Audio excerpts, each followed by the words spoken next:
Nós vamos dar início, a mais uma terça-feira do Setembro das Emoções. Vou esperar o pessoal se achegar.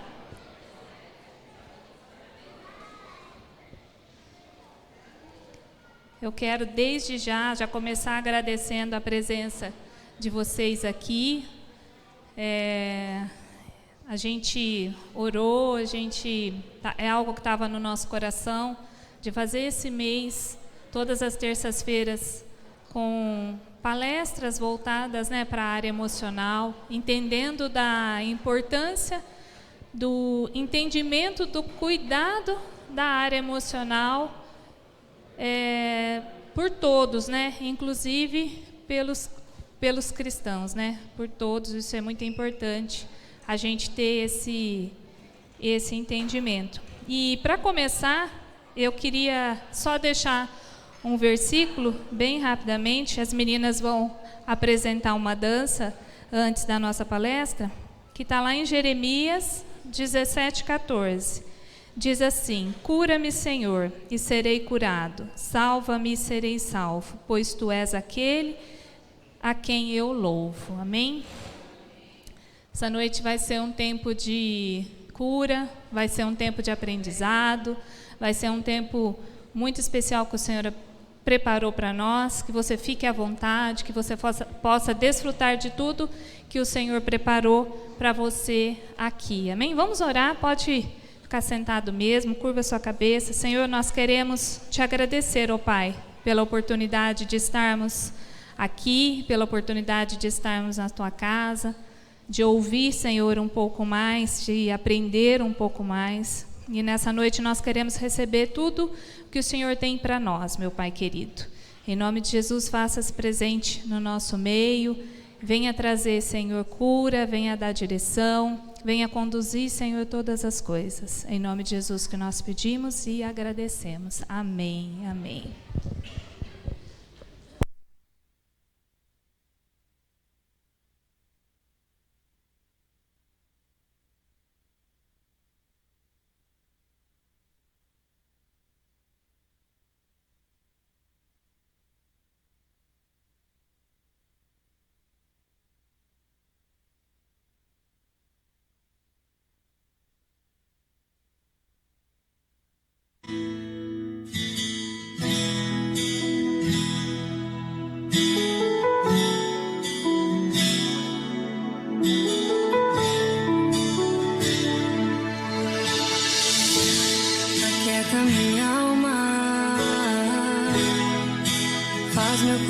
Ouvir tua voz,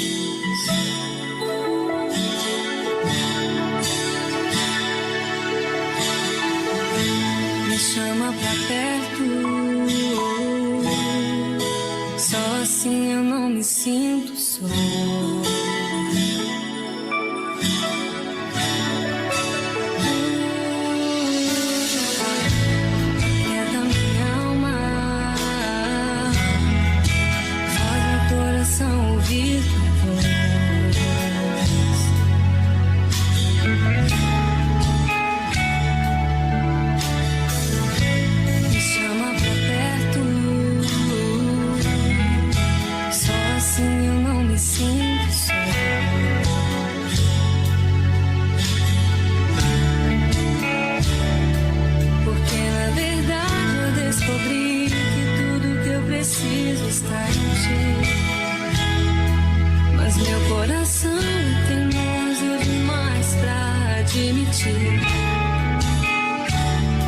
Sei que depender é como viver perigosamente, mas eu preciso acreditar e confiar no que você me diz.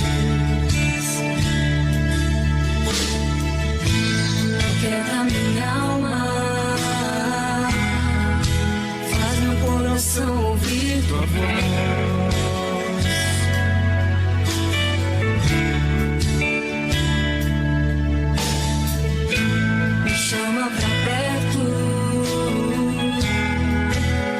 Assim eu não me sinto só.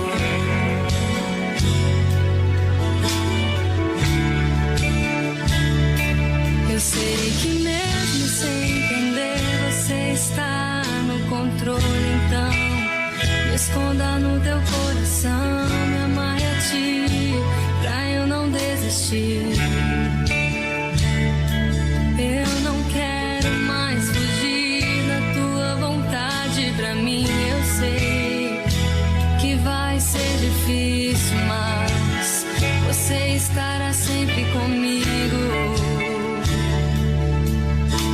E mesmo que minha alma grite e tente me fazer voltar atrás, eu vou confiar, eu vou descansar, me lançar.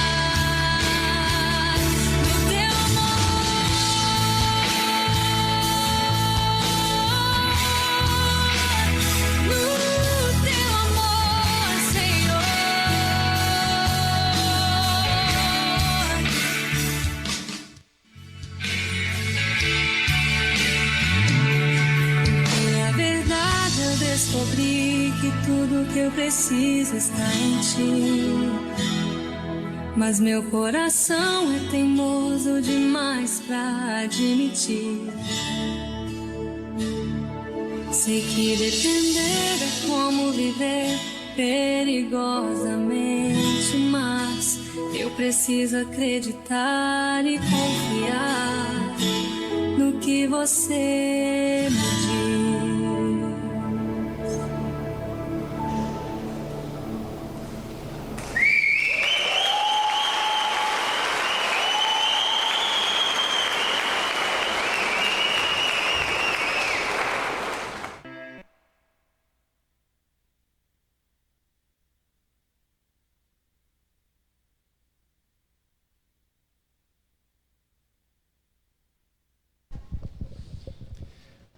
Acende a luz para nós aí, por favor. Boa noite a todos. A paz seja convosco. Que bom ver a casa cheia, né? Espero que você possa vir para receber uma palavra, colocar em prática, mas também ajudar outras pessoas que estão precisando também. Antes de enrolar mais, vamos chamar aqui na frente o Marcelo Maia, por favor.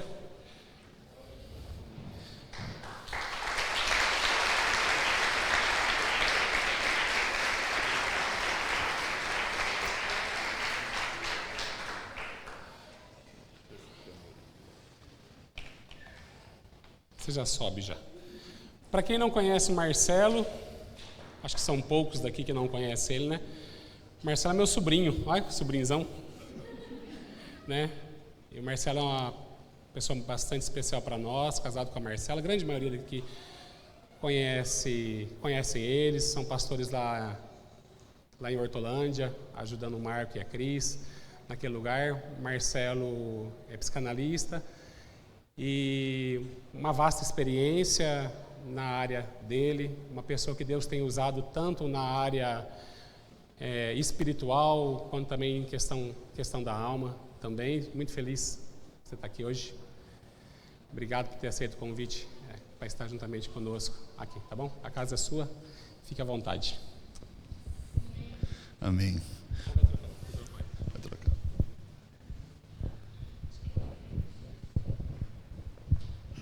Som. Aí. Obrigado, eu me sinto muito à vontade aqui. Amo esse lugar, amo esse povo. Gosto que toda vez que eu venho aqui tem um monte de rostos novos. Isso é muito bom, porque isso é o que dá vida para a igreja. E hoje eu vim aqui para poder falar sobre emoções. E eu vou já começar a arrumar minhas coisas aqui, senão eu vou perder o horário.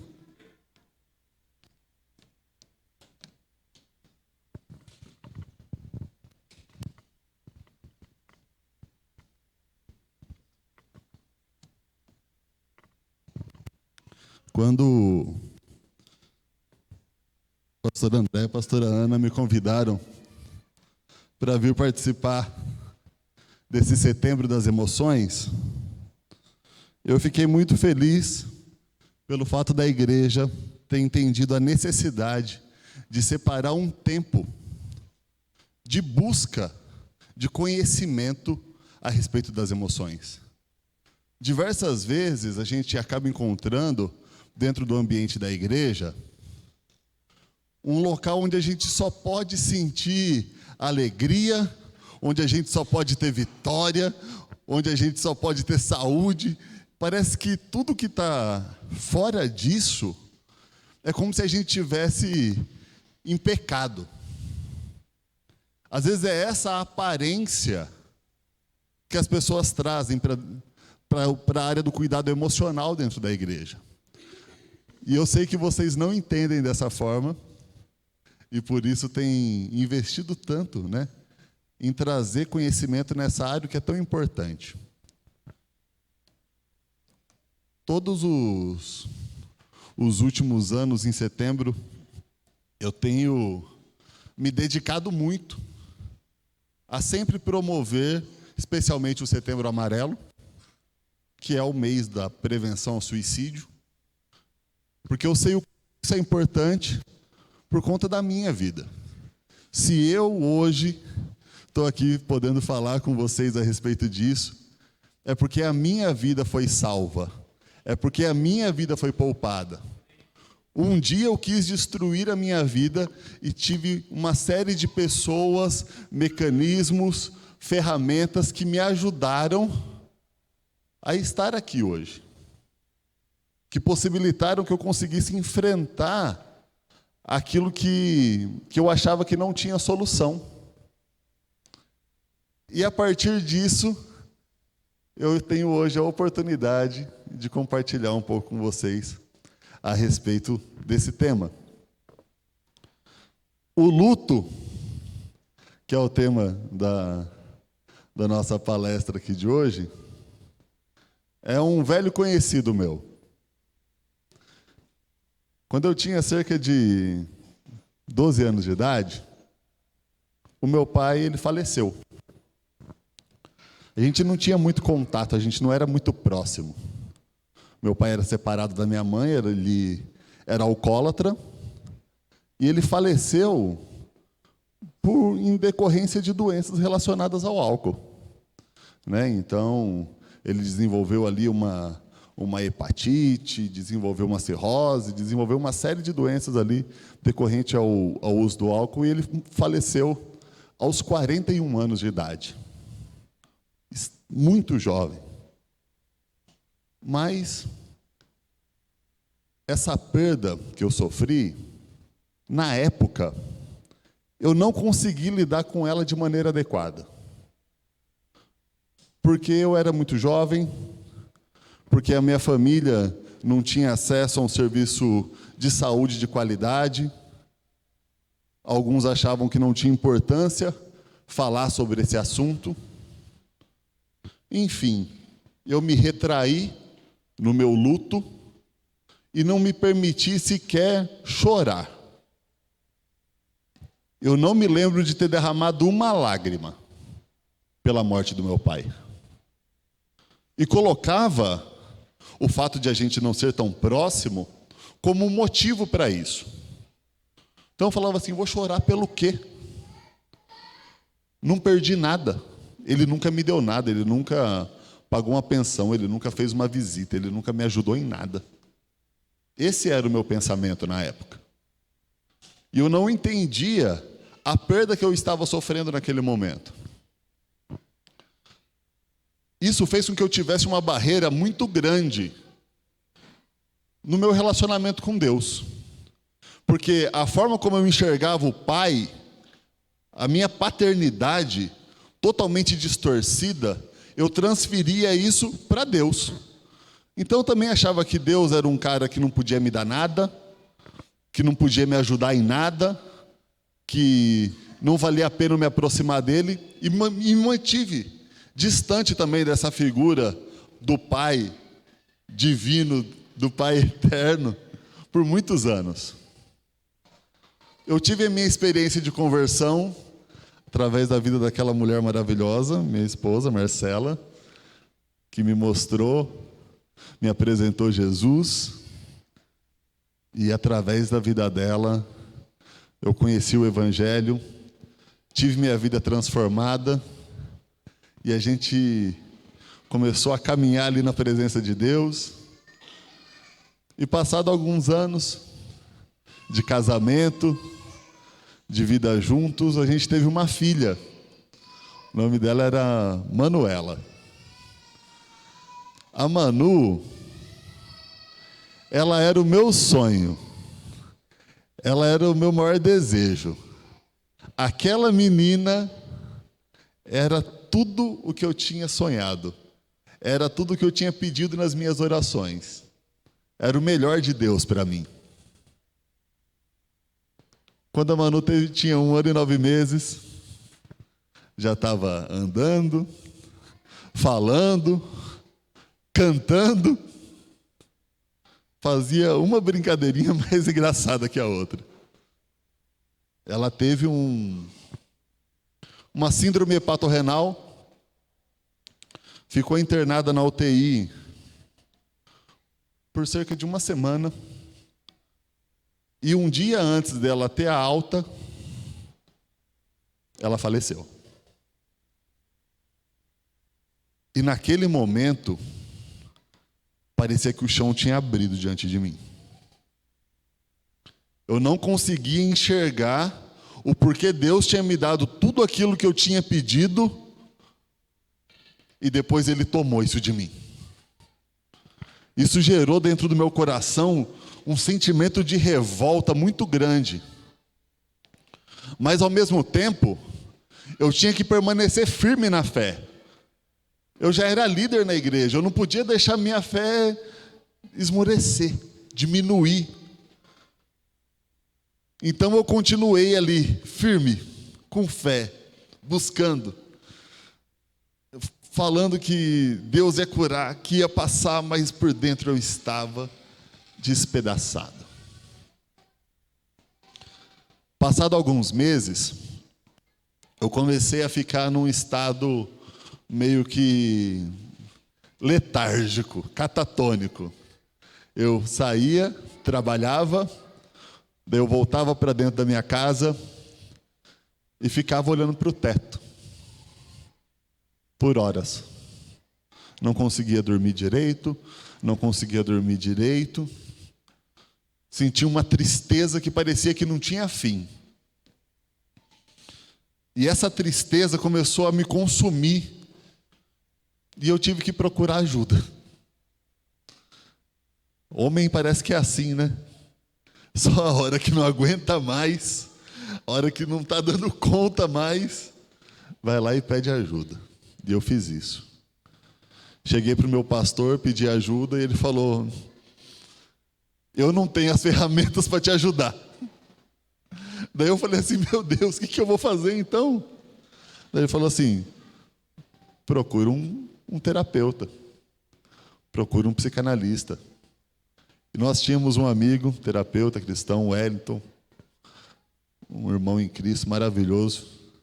O consultório dele era lá em Nova Odessa, eu em Hortolândia, ia toda semana, e ali eu aprendi a importância da fala, de colocar para fora aquilo que eu sentia. Conheci a psicanálise através do meu tratamento. E passado algum tempo, eu tive a experiência de poder estudar a psicanálise. Tive contato com isso. E comecei a estudar, me aprofundar e vi o quanto isso era poderoso para poder ajudar as pessoas.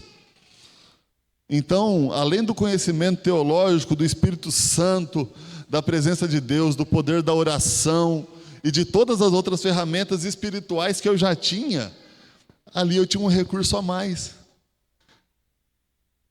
E numa palestra de Setembro Amarelo, a gente começou a realizar atendimentos lá na nossa comunidade, a gente abriu espaço para isso, veio um profissional, o pastor Sandro estava aqui semana passada, começou a fazer atendimentos lá, a gente abriu um polo de psicanálise lá na igreja, formamos uma turma, já estamos formando a segunda turma, temos cerca de 70, 80 pessoas que passam em atendimento semanalmente, através do projeto que a gente criou lá, e tem sido um tempo de cura extraordinário.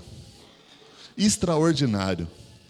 E quando eu começo a enxergar tudo aquilo que Deus está fazendo hoje, eu consigo enxergar propósito na minha dor. A gente não sofre por acaso. Tudo aquilo que acontece na nossa vida pode parecer que veio para nos destruir, mas isso tem um propósito. E eu queria compartilhar um pouco com vocês hoje. Eu trouxe, não foi uma pregação, eu trouxe uma palestra. Se você está passando por alguma situação de luto, se você perdeu alguém que você ama, e você veio aqui por conta desse tema, nós temos aqui algumas ferramentas para te ajudar a superar essa fase. Ou se você conhece alguém que está sofrendo, você vai conseguir aprender aqui formas de como ajudar essa pessoa, ou pelo menos de aumentar o seu conhecimento sobre o assunto e ser um pouco mais empático, compassivo com ela. Amém? Então vamos lá, vamos começar. O luto é a perda significativa causada pela morte de uma pessoa especial. É a interrupção inesperada de uma convivência. Pode originar muitos sentimentos negativos, como tristeza, angústia, desmotivação, culpa, raiva, além de outros sofrimentos. Apesar de ser um estágio muito doloroso, é importante que as pessoas vivenciem esse processo. E isso é muito difícil de a gente falar. É doloroso, mas você tem que vivenciar todo o processo do luto. Porque ele faz parte do amadurecimento humano. E, portanto, é necessário para seguir em frente. Se você ainda não perdeu alguém que você ama, só tem um jeito de não acontecer isso com você. É você morrer antes. Porque é o ciclo natural da vida. Às vezes acontece, como foi no meu caso, que não é o natural, né? O pai vê o filho morrer, não é o natural. Mas a gente sempre vai ter contato.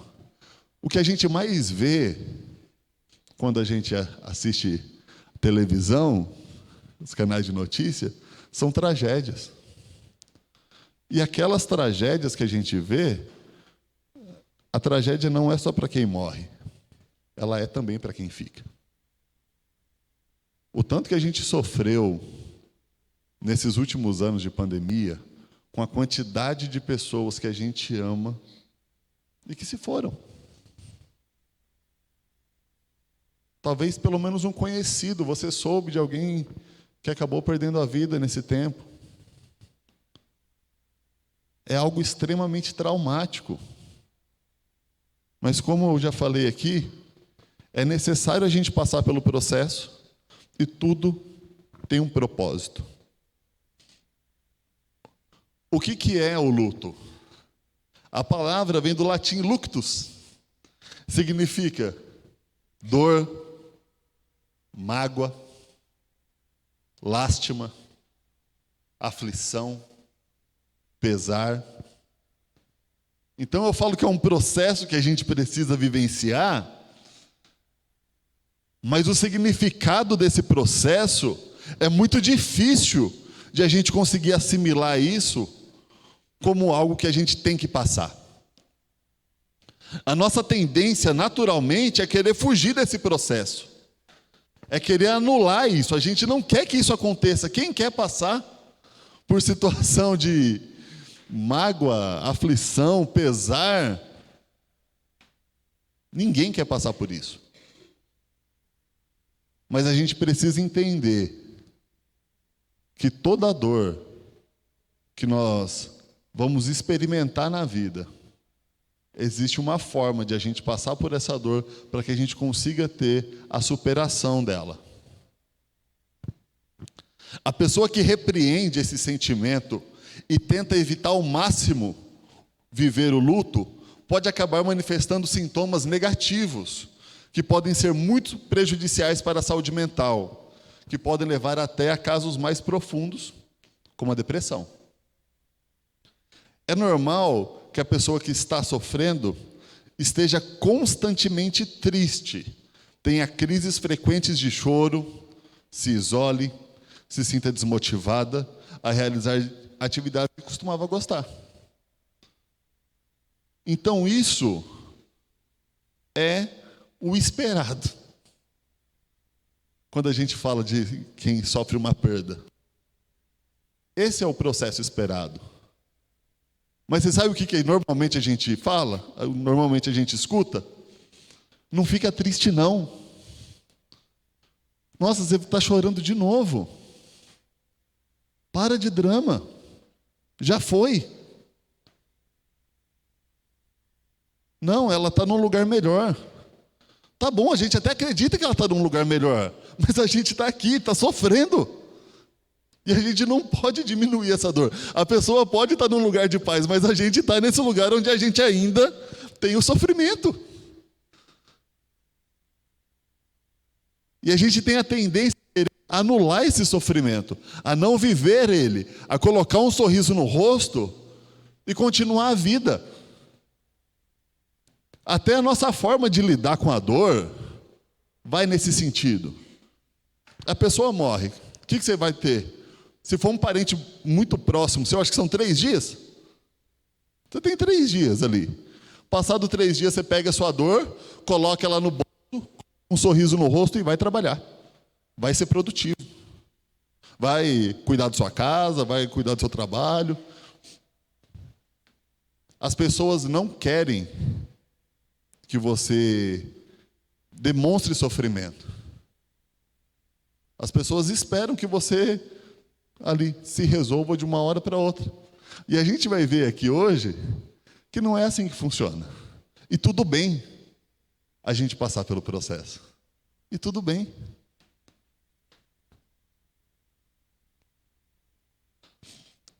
Nós podemos viver um luto quando? Eu vou falar hoje especialmente do luto pela perda de alguém, tá? Que é quando alguém morre, quando alguém que a gente ama morre. Existem outras formas de luto. Talvez a sua forma de luto se encaixe mais numa dessas do que na perda de alguém. Mas o processo em si é o mesmo, tá? Então a gente pode viver um luto quando? As pessoas mudam o papel que tem em nossas vidas.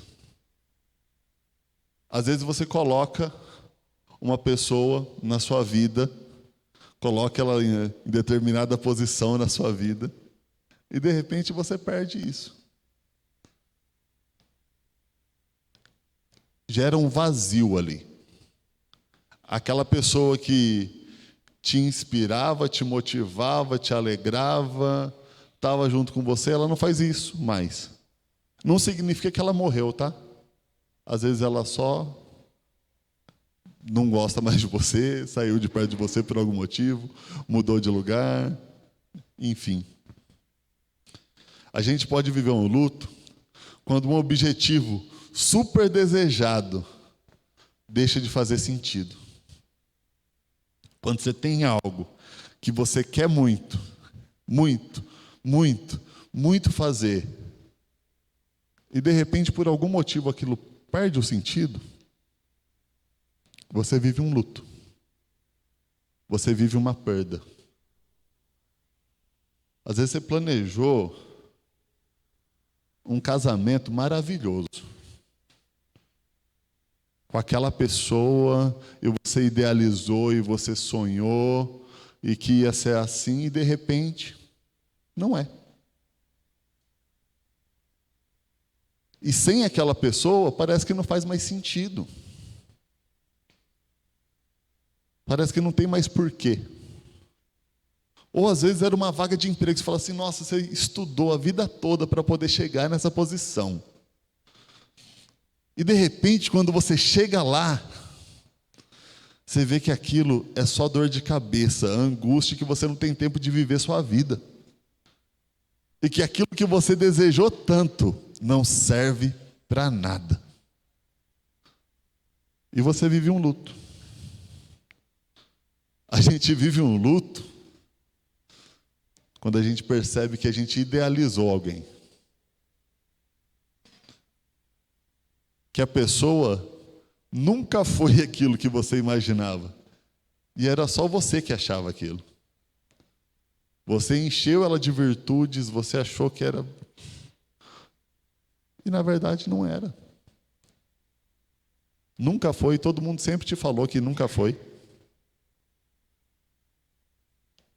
A gente pode viver um luto quando nós sabemos que não vamos mais ter um momento novamente.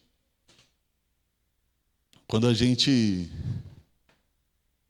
sabe que aquilo que a gente viveu e que foi muito bom, que a gente não vai ter aquilo nunca mais. Sabe, às vezes você mudou de cidade, mudou de estado, ou saiu de determinado ambiente de trabalho, de determinado ciclo de amizade, e você sabe que aqueles momentos, aquilo que você vivia, você nunca mais vai ter aquilo de novo. Nunca mais. E isso gera um vazio. E a gente pode viver um luto quando outra pessoa colocou fim à nossa relação. Não foi a gente que fez, foi o outro. E às vezes é até mais difícil. Porque ainda quando foi a gente, talvez a gente até entenda o motivo que fez a gente tomar a decisão. Quando foi o outro, a gente nunca sabe de verdade. E essa dor, essa angústia, somada com a perda, nos destrói. Para a gente viver o luto, o processo de lidar com essa perda, a gente precisa entender os 5 estágios do luto. E esses 5 estágios do luto, nem sempre eles são exatamente nessa ordem. A gente vai ver aqui que eles não têm um tempo de duração específico, mas que a gente precisa passar por cada uma dessas etapas para que a gente consiga encerrar um ciclo. Então, quando a gente sofre uma dor, a gente sofre uma perda, a gente precisa passar pelos 5 estágios para que a gente consiga vivenciar esse processo de uma maneira saudável, certo? O primeiro deles é a negação. Quando a gente perde alguém, vocês já tiveram a experiência de estar num velório? E as pessoas comentam assim: nossa, parece que minha ficha não caiu. Quem aqui já ouviu esse? É uma frase muito comum que as pessoas usam. A minha ficha não caiu. Quem é mais jovem nem entende o que a gente está falando porque nunca usou uma ficha no telefone.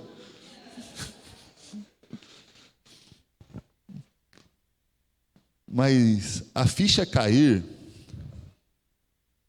é a gente ter a percepção da perda. Às vezes, quando a gente está ali no velório, a gente fica relembrando, né? Momentos que a gente teve com a pessoa, revivendo a história. Às vezes a gente teve contato com a pessoa há pouco tempo.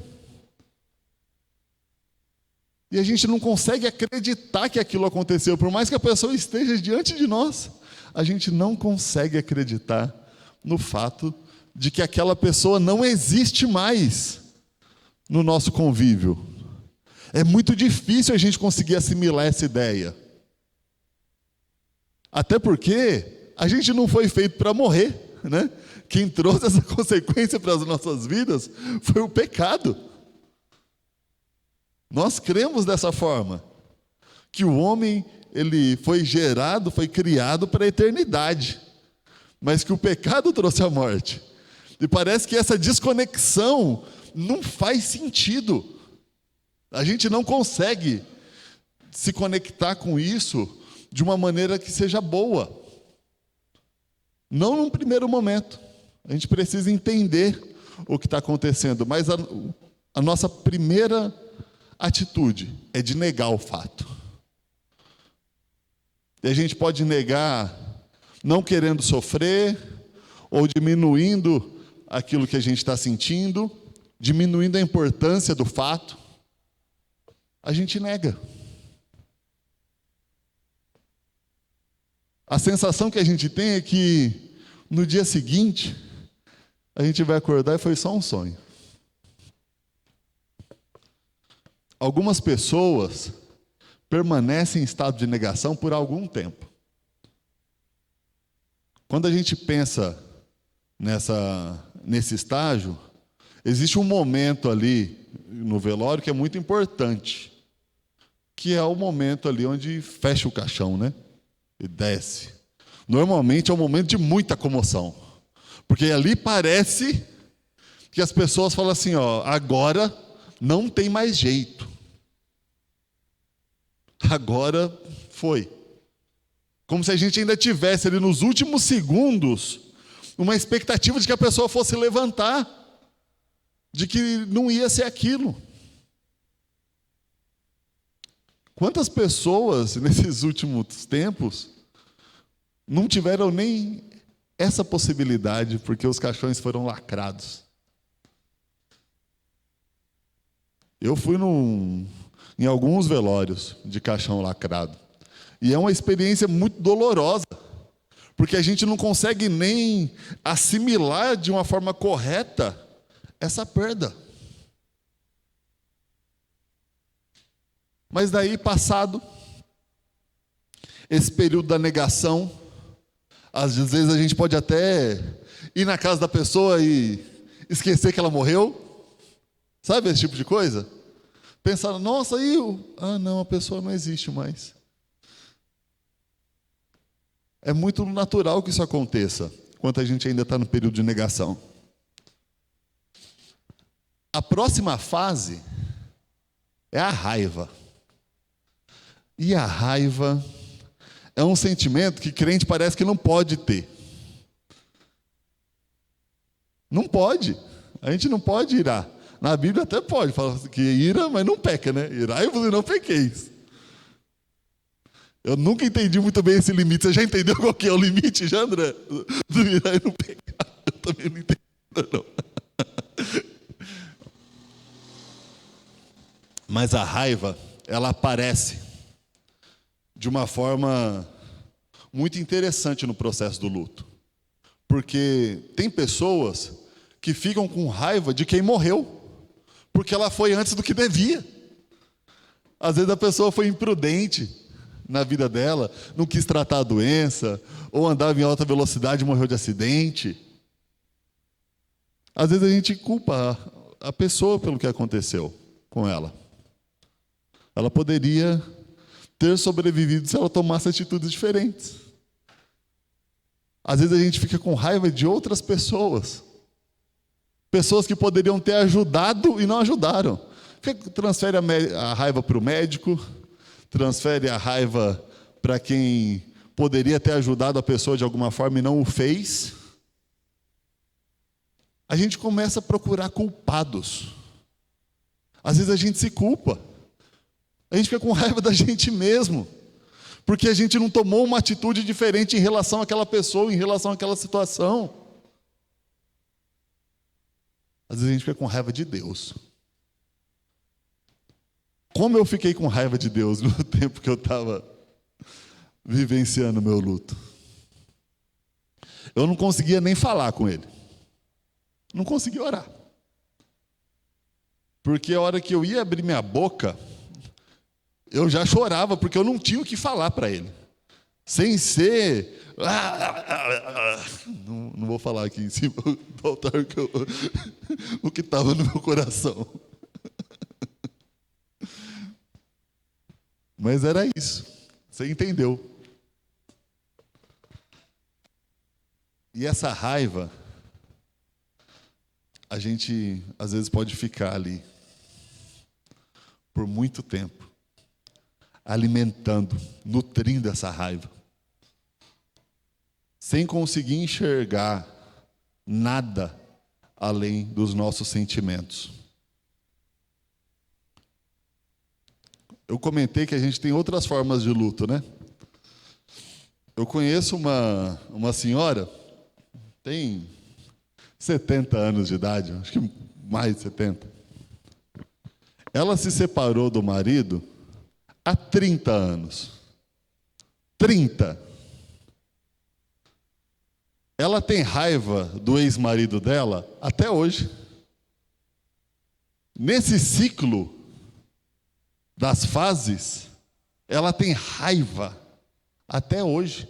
Ela não conseguiu romper essa barreira. Ela saiu da negação e entendeu que separou. Tá bom. Daí parou ali na raiva e ficou. Não pode falar o nome dele. Se alguém faz alguma piadinha, meu Deus do céu, é a raiva. A dela faz 30 anos. Eu fiquei na negação sobre a morte do meu pai por mais de 15 anos. Eu não sei há quanto tempo que talvez você esteja parado em alguma dessas fases. Mas se você identificar isso, está na hora de você começar a caminhar. Se você ainda está achando que a morte daquela pessoa não fez diferença nenhuma, que não era importante, ou se você ainda está com raiva dos outros, ou de você pelo que aconteceu, ou de Deus por causa do que aconteceu, está na hora de você vivenciar essa raiva. Porque talvez você não está fazendo isso do jeito certo. A minha esposa, eu vou falar um pouco dela agora, para eu parar de falar de mim, para ficar com o fardo mais leve. Tem que dividir. Ela também vivenciou um processo de raiva muito grande. Eu me lembro de a gente estava em casa e ela ia orar e ela se trancava num quarto e parecia um leão enjaulado lá, andando para um lado e para o outro. Eu só escutava os passos assim. E ela não estava orando, ela estava praguejando.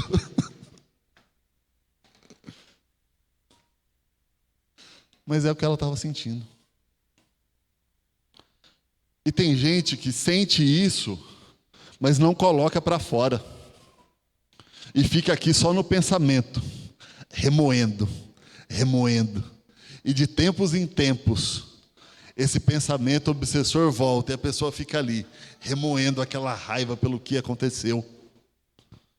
E enquanto a gente não consegue colocar isso para fora de alguma forma, a gente não sai dessa fase. Com o meu pai foi muito interessante a forma como eu fiz. Eu escrevi uma carta. Eu estava fazendo um processo de cura e eu decidi escrever uma carta para o meu pai, para eu poder sair da negação e vivenciar o processo. Só que ali eu já fiz negação e raiva de uma vez só. Coloquei para fora tudo o que eu sentia. Porque eu ficava fazendo muita piadinha, sabe? Pejorativa.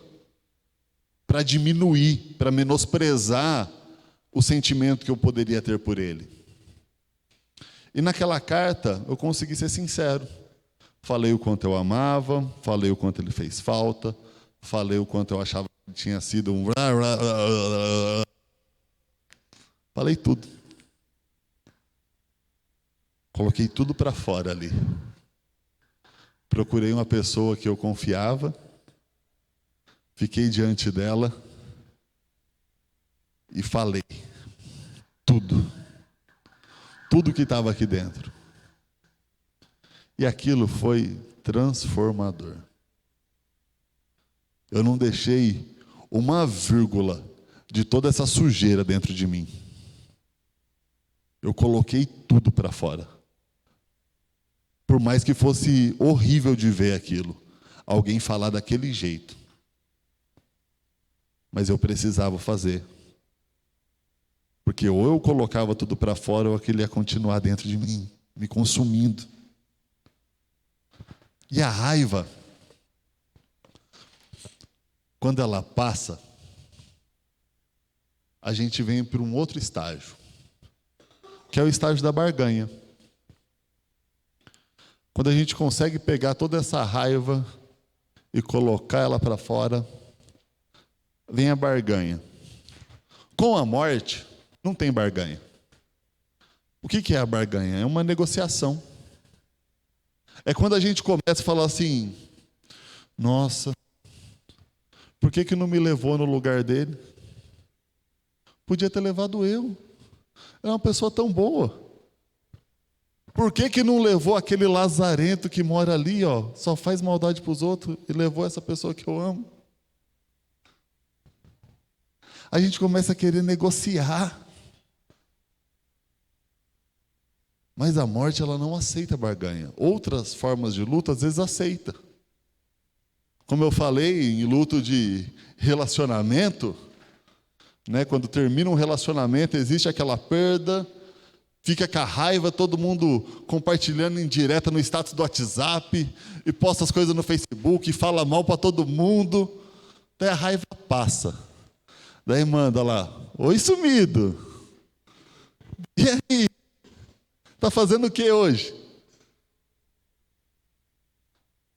Tenta negociar o retorno, tenta negociar a volta. Como eu falei, a morte não permite isso. E tem gente que às vezes fica preso nesse período de negociação. Como se tivesse algo que ela pudesse fazer, que se ela acender uma vela toda semana, alguma coisa vai acontecer, alguma coisa vai melhorar, e não vai. Não tem nada que você possa fazer que vai manter a memória daquela pessoa ali viva. Nada. Que vai trazer essa pessoa de volta. Nada. Mas às vezes a pessoa fica nesse processo, tentando ali negociar um retorno.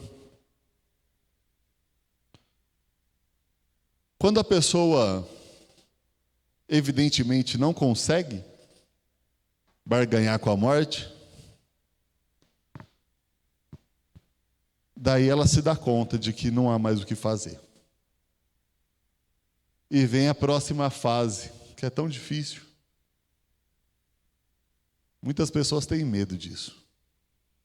A depressão que eu estou falando aqui não é a doença, mas é uma tristeza profunda.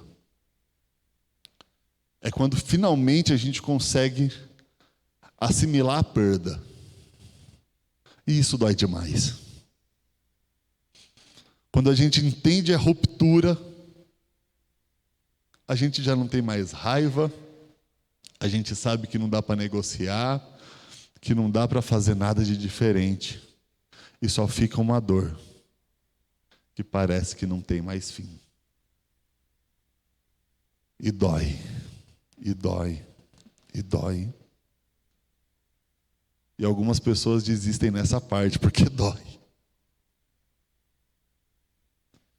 Daí ela fica tentando voltar lá para o começo, em fingir que não dói. Ela vai revivenciando os processos. Se ela não vive essa dor, se ela não se permite viver essa dor, se ela não chora o que ela tem que chorar, se ela não coloca para fora o que ela tem que colocar, ela fica nesse ciclo o tempo todo. E quando ela vivencia essa tristeza, consegue elaborar isso de uma forma adequada, daí vem a próxima fase, a aceitação.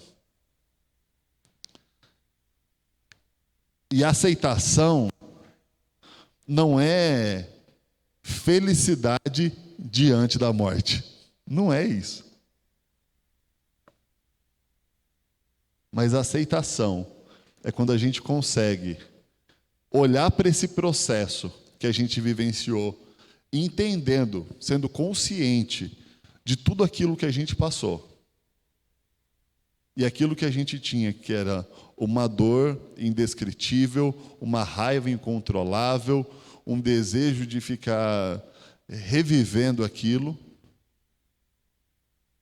passa a ser uma lembrança, uma experiência. Algo que aconteceu na sua vida, sim, mas que hoje não determina aquilo que você pode se tornar. A aceitação é quando a gente realmente finaliza o processo. Só que cada fase dessa, ela tem que ser vivida integralmente. Se você, por exemplo, chegou ali na negação, na primeira fase, se você não colocar todos os pontos que você precisa colocar de entendimento sobre o fato de que essa pessoa não faz mais parte da sua vida, mesmo que você vá para a próxima fase, que é a da raiva, se ficou algum ponto pendente, você vai ter a tendência a retornar para a fase anterior. Se você não colocar toda a raiva para fora, de todas as circunstâncias, você vai ter a tendência a retornar para a raiva, mesmo que você já esteja na barganha. Então, cada fase, cada processo, a gente precisa entender o que a gente está vivenciando e realmente não deixar, sabe, que outras coisas nos distraiam, outros pensamentos nos distraiam de vivenciar esse processo etapa por etapa. Amém? Quanto tempo demora para superar o luto? Difícil essa pergunta. Depende da assimilação de dor de cada um. Cada pessoa pode assimilar de um jeito. Algumas pessoas podem passar de uma fase para outra em horas, semanas, meses, anos. Depende da capacidade de cada um de assimilar a dor. Depende do quanto a gente consegue entender o processo e vivenciar cada etapa. Como eu falei, algumas pessoas podem ficar aí num tempo muito longo dentro de uma fase. Normalmente, eu vou falar para vocês que uma pessoa que tem um luto saudável, pelo menos uns 6 meses fazendo um bom acompanhamento ali, talvez com 6 meses ela consiga vivenciar cada uma dessas etapas aí, sendo bem conduzida, ela consiga fazer isso. Eu, por exemplo, eu não sou uma pessoa muito boa para assimilar luto, como vocês já sabem da minha história. Não sou. Então, quando eu sofro uma perda, eu demoro mais do que isso para conseguir assimilar a perda. Mas hoje eu já entendo o processo e me permito viver cada etapa. Então, se permita viver cada uma das etapas. Entenda onde você está hoje. Viva o que você precisa viver hoje, antes de você ir para a próxima fase. Certo?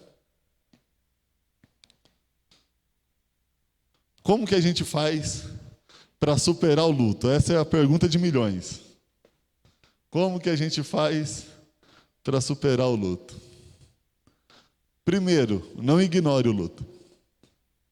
Fingir que ele não existe não vai fazer com que ele deixe de existir. Você precisa vivenciar o processo. Tome o tempo necessário para viver cada fase. Não queira se colocar na mesma régua que outras pessoas. Cada um tem a sua história, cada um tem a sua vivência, as suas experiências, a sua maneira de lidar com a dor. Eu estava falando sobre isso no sábado com os jovens lá na igreja. Eu usei o José como exemplo. Vou aproveitar que ele está aqui. Eu vou usar ele como exemplo de novo. Quem mandou?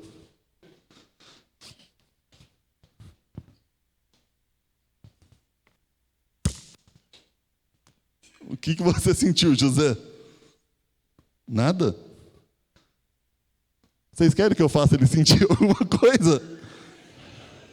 Sim!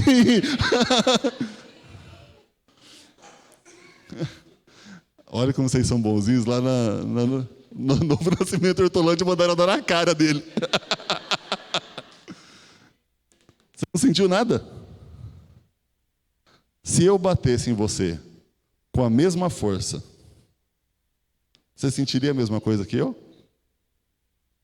Não. Lógico que não. Cada pessoa... Nossa, ó, eu acho que eu exagerei aqui, André. Imagina se fosse na sua lata esse aqui, José. Ó, ficou os 3 dedos certinho.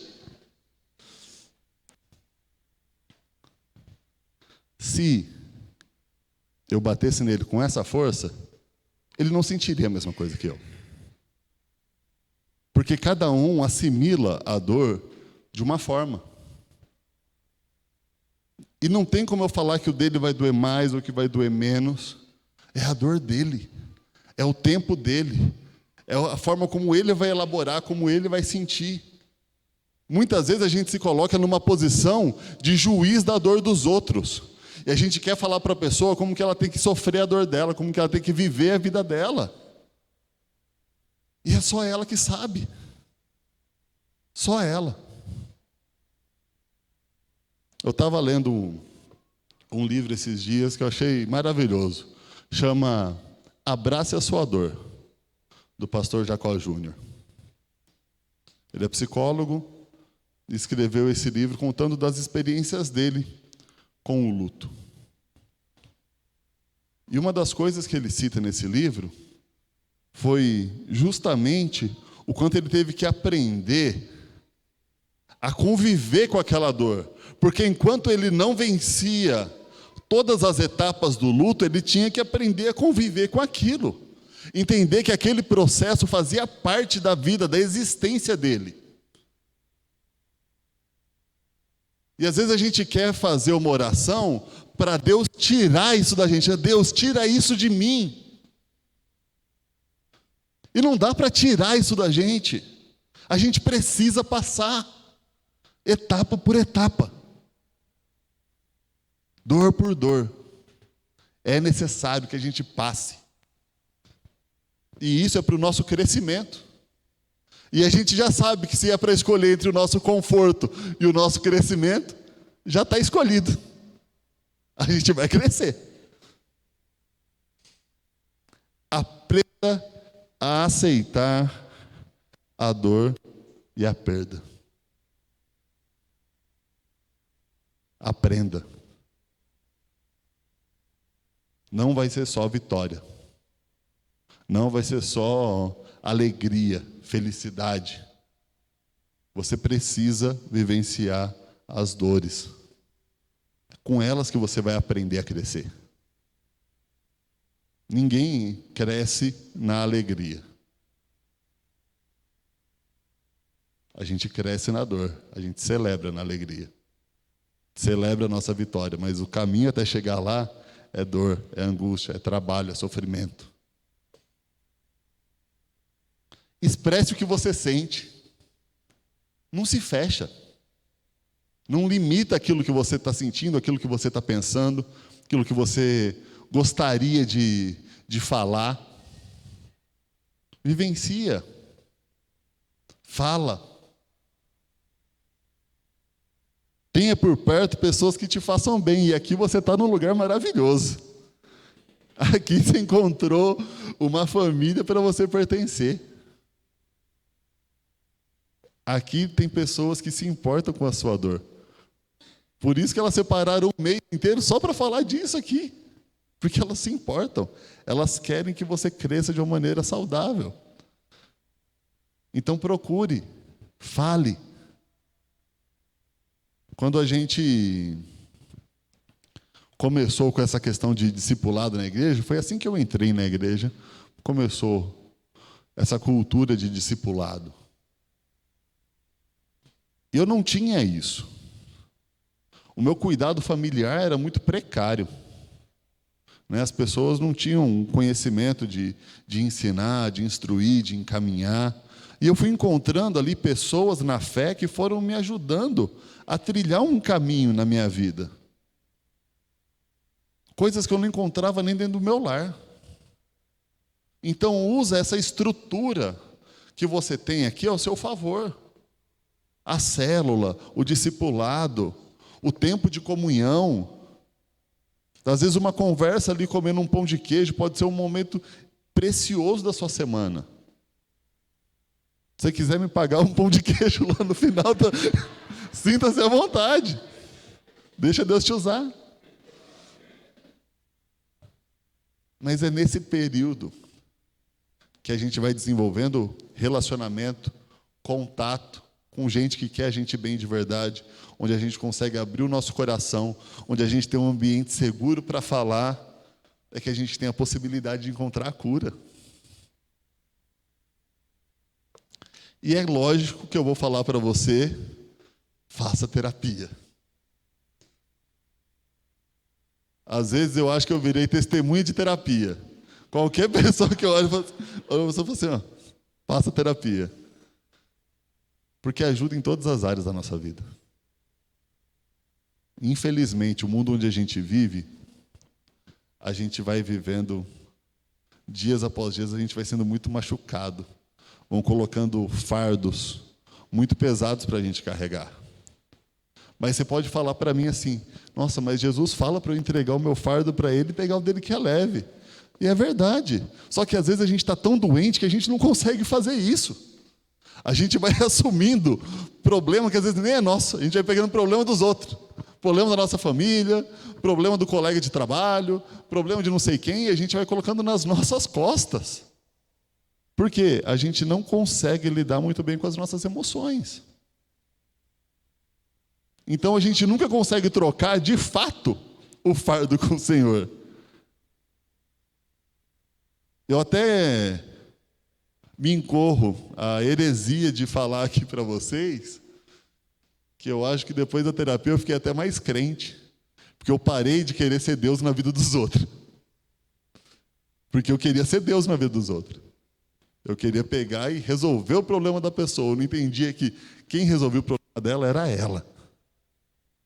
Era ela. Era o relacionamento dela com Deus. E que o máximo que eu poderia fazer era instruí-la. Então isso fez com que eu parasse de ter ranço dos outros. Devo confessar que alguns eu ainda...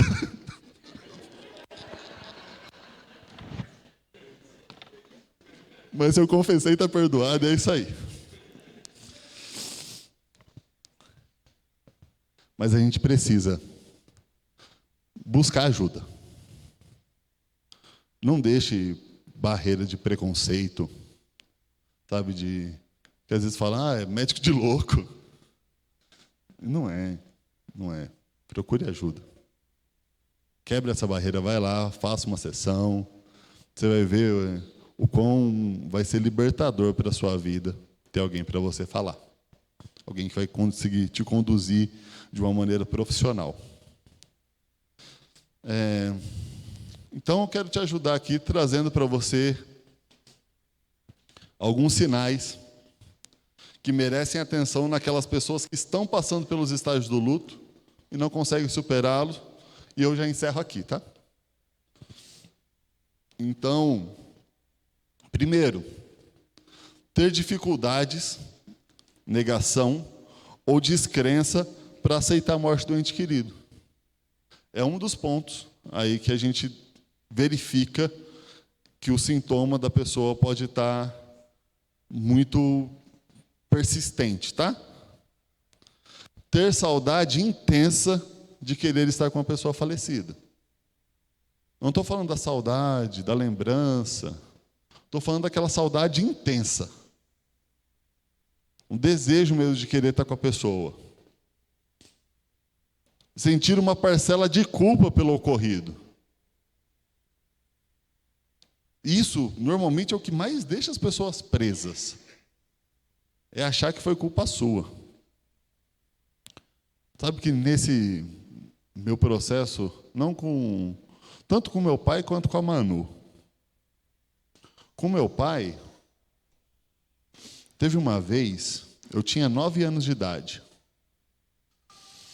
Ele chegou para mim e ele falou assim, filho, me ajuda a parar de beber, porque sozinho eu não consigo.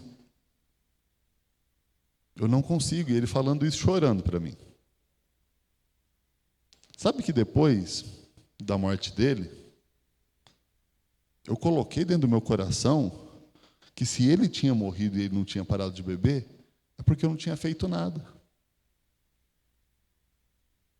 Mas como que eu, com 9 anos, ia fazer alguma coisa para ajudar meu pai?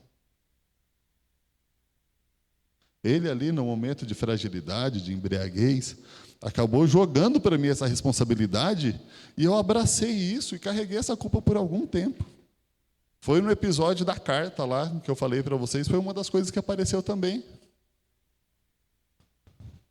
E na morte da Manu, tinha áreas da minha vida que às vezes não estavam tão bem consertadas, às vezes tinha uns ranço, uns pecados, sabe, que a gente faz aí no dia a dia.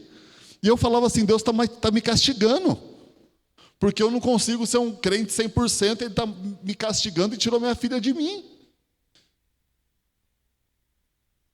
Até eu tirar esse pensamento, mudar isso dentro do meu coração, não foi fácil. Me sentia muito culpado. E era uma das coisas que me aprisionava na morte dela. Mas depois eu entendi que tudo tem um propósito. Na minha maior dor existia um propósito. Desejo de ter ido morar junto com a pessoa falecida. Quando a gente gosta muito, quem nunca? Quantas vezes a minha oração do Maranata não era ora vem Senhor Jesus, era eu que estou indo ver a Manuela. Era isso que eu orava. Por conta dessa necessidade, dessa dor, dessa angústia. Não confiar nas pessoas ao seu redor é uma característica de quem está passando aí por um momento de introspecção, de luto, de dor. A pessoa se fecha, não consegue falar, ser sincera com ninguém ali, não consegue falar de verdade o que está sentindo. Não se desvencilhar das lembranças que remetem ao ente querido. Sabe, mantenha o quarto arrumadinho do mesmo jeito, as roupas, guarda um monte de objetos. Estou falando para você não ter nada. Se você quiser ter uma recordação, tal, guarda, mas tudo. Parece que sua vida parou ali por conta daquilo, não dá. É também uma tentativa ali de manter, né, a memória da pessoa. Não ter mais vontade de viver, perder o sentido da vida. É algo que também acontece com frequência, principalmente quando a pessoa chega naquele ponto de tristeza profunda. Perder a vontade de realizar atividades que gostava, porque às vezes parece que não faz mais sentido.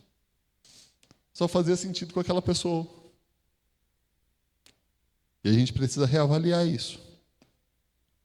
Raiva e amargura excessiva, que também já demonstra um coração que está aprisionado.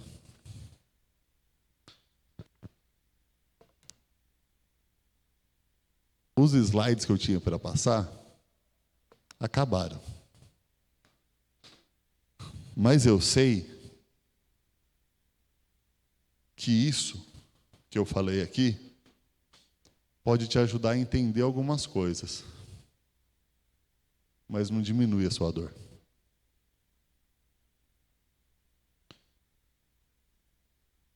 A única coisa que eu encontrei depois da fala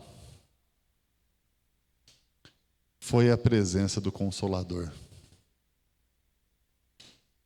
O Espírito Santo de Deus, ele foi meu companheiro. Ele estava do meu lado, me ajudando.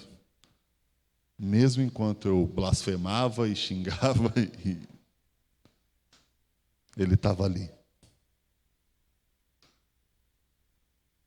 Eu não desisti de servir a Deus, mas por algum tempo eu fiquei ali, dentro da casa do Pai, do lado de pessoas que me amavam, mas com meu coração endurecido. Eu queria que você se colocasse de pé aqui nessa noite.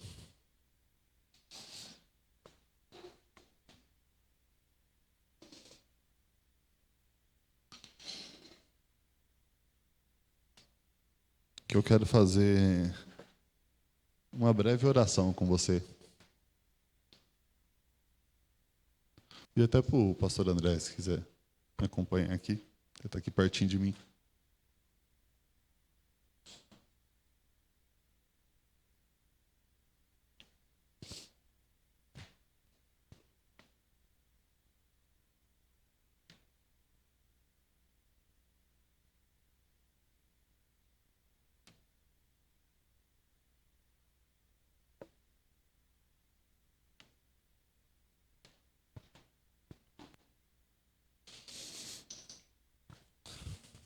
Feche seus olhos. Espírito Santo de Deus, tenha liberdade de agir nesse lugar. O Senhor já tem falado conosco desde o momento da adoração, desde o momento da comunhão, quando nós colocamos o nosso pé aqui. A tua presença nesse lugar é real. O Senhor nos atraiu com os teus laços de amor para esse lugar, para que viesse falar ao nosso coração aquilo que a gente precisava ouvir nessa noite. Pai, em nome de Jesus, nós nos colocamos diante de Ti, exaltamos o Teu santo nome e Te engrandecemos, porque cremos que o Senhor pode nos trazer o consolo. Senhor, aquele que tem passado por alguma situação de dor, de angústia, aquele que está vendo que a sua vida ainda está paralisada em alguma dessas fases e que não consegue romper. O Senhor venha trazer o teu socorro bem presente nesse momento. Venha trazer um conforto. Nós sabemos que nós precisamos passar por esse processo. Foi nos ensinado a importância de passar por esse processo. Mas nós sabemos que com o Senhor ao nosso lado, tudo se torna mais fácil. Então nós pedimos, Espírito Santo, ser conosco. Ser conosco. Venha trazer a paz que o nosso coração precisa para passar por cada etapa. A sabedoria necessária. Pai, em nome de Jesus, que no mais profundo da nossa alma, que nessas áreas escuras, onde só tem trevas, onde só tem escuridão, onde só tem tristeza, dor e sofrimento, que o Senhor venha com a tua luz. Venha com a tua luz. Nós queremos colocar para fora aquilo que nós estamos sentindo, colocar de vez para fora isso.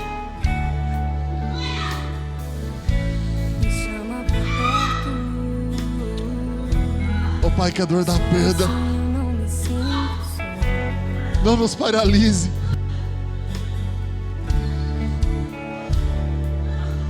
Que essa angústia não nos limite.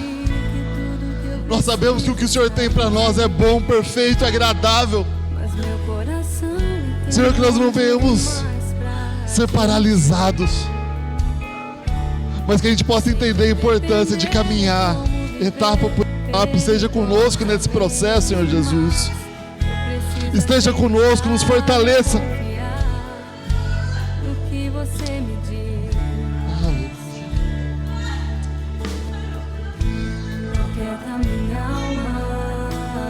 O Espírito Santo de Deus está aqui nesse lugar. Ele pode começar um processo na tua vida. Peça para Ele te ajudar. Comece a falar com Ele. Fale para Ele a dependência que você tem. Fala: Senhor, sozinho eu não vou conseguir.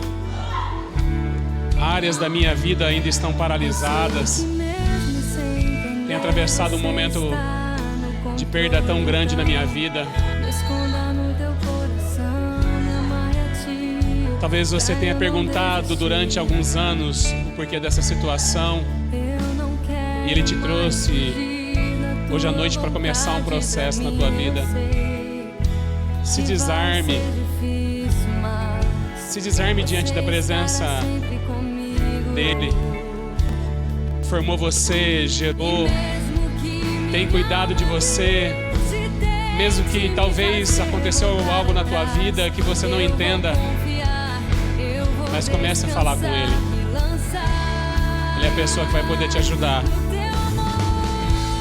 Você passar por todas as etapas e fases ao qual é necessária. Quando você entrega para Ele, se desarma. Quando você verbaliza, Ele começa um processo na tua vida. Ah, Senhor, nós queremos viver tudo, absolutamente tudo aquilo que o Senhor tem para as nossas vidas. Passamos por momentos, ó Deus, onde jamais nós gostaríamos de passar, mas aprendemos que é necessário. E se for necessário, Senhor, nós começamos a entender aquilo que o Senhor deseja através das nossas vidas para ajudar outras pessoas também, Senhor. Nos dispomos, nos colocamos nesse momento, Senhor. Dizemos sim para a Tua vontade, mesmo que ainda nós não sabemos ainda por completo qual seja, Deus. Em nome de Jesus. Em nome de Jesus. Amém, queridos? Abaixa um pouquinho o som para mim, por favor.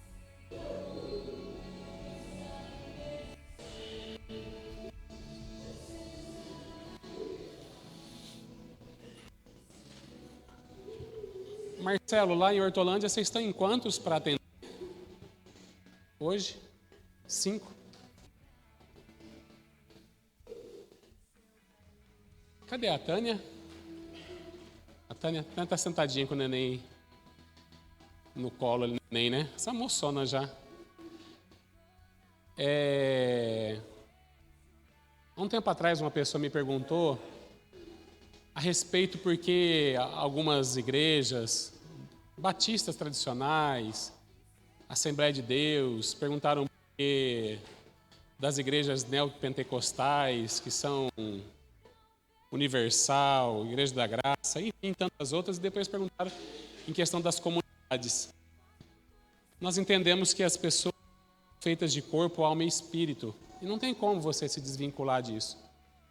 E por muito tempo nós achamos que você entregou a tua vida para Jesus e as coisas novas aconteceram, e realmente acontece, só que você tem vestígio para trás para ser curado e ser tratado ainda. E algumas pessoas têm um pouco mais de facilidade ou trabalho. Eu não consigo te entender, porque eu não vou conseguir explicar algo que eu não tenho como te explicar. Porque você pode olhar e falar assim, mas por que aquele ali talvez vivenciou algo, conseguiu vencer, aceitou Jesus, e eu fiz a mesma coisa, passei o mesmo processo, aceitei e não estou conseguindo. Então nós conseguimos entender que é necessário ter um trabalho na alma das pessoas. Então Hortolândia hoje, eles têm 5 pessoas que estão lá para atender a comunidade como um todo. Nós somos filhos de lá. E aqui Deus nos agraciou, porque a pastora Ana e a Tânia são psicanalistas também. Nós não estamos aqui, queridos, para fazer marketing para ninguém, mas para mostrar um caminho para você. E aí eu vi uma postagem da Gi lá em Hortolândia, né? E a Gi é doidinha. A Gi é igual eu. Aí eu vi a Gi fazendo psicanálise. Falei, Jesus, a Gisele fazendo psicanálise? E aí hoje o Espírito Santo de Deus falou assim ao meu coração. Falou assim, André, quando em Campinas vocês vão começar? E eu estou falando porque, aproveitando o gancho de tudo isso, né? A Tânia está sentada ali, sem ser próxima terça-feira, na outra, ela vai estar aqui palestrando para a gente. A Tânia ela tem um polo, escola de psicanálise. E você... O Marcelo vivenciou isso e através do luto ele conheceu essa ferramenta e hoje ele ajuda outras pessoas. Talvez você não esteja passando talvez no luto, mas em todas algumas outras áreas da tua vida e o Espírito Santo talvez esteja falando no teu coração, Deus esteja levando você através das suas dores para que você possa ser curado para curar outras pessoas. A Juliana, de vez em quando, ela me cobra, né? Ajuda o Flávio. Mas lá em Hortolândia tem o Livres, em Campinas, e o Livres, e não sei o quê. E eu, de vez em quando, até brinco, já sou livre. É algo que nós precisamos trazer para cá, para Campinas também, que é uma roda terapêutica, né, Marcelo? É isso? É uma roda terapêutica de 30 semanas. É 30? De 30 semanas, aonde se reúnem ali, e também existe essa forma, né, de você também conseguir vivenciar, você passar através da fala também, receber a tua cura. Alguns conseguem, outros precisam um pouco a mais, além. Sempre lembrando, igual o Marcelo falou, nunca coloca a tua regra igual a regra. Passou em 2, 3 sessões, e agora eu estou aqui 2, 3 anos. Vocês perguntaram para a pastora Ana, hoje de manhã eu chamei ela e falei, Ana, por favor, pergunta para a tua terapeuta, ela pode me atender, e aí marcou acho que marcou para o dia 16, Ana? Dia 6, né? Não sei, marcou para uns dias na frente aí. E a partir daqui de 2 semanas eu começo a fazer novamente o que eu estava fazendo.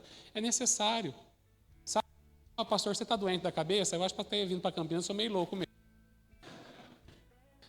Mas eu queria encorajar você, para que você possa viver tudo aquilo que Deus tem na tua vida e que nenhuma barreira impeça que isso aconteça na tua vida. Marcelo, obrigado.